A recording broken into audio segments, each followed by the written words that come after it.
Let me tell you a story. I'm in the middle of Amsterdam Square with some killers. I'm waiting on Papa to stab them like 60,000 times, bro, and I have the knife myself. I'm ashamed to tell you this, bro. I take off all my jewelry. I'm in the damn square with Penko, and I'm gonna show Penko that he needs to put respect on his name. My brother, this is stupid what I'm telling you, but believe me to God, if Papa shows up here, you will hear the news and someone will be here to make the video. My brother, I'm not lying when I tell you this. I'm waiting on Papa to fix him. Good. And I'm waiting if he shows, brother, you will hear the news. I make no joke.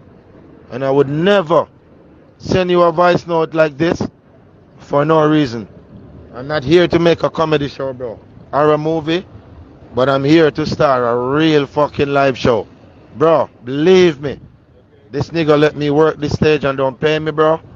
And he's talking tough. I'm waiting on him. Bro, if he shows, you will know.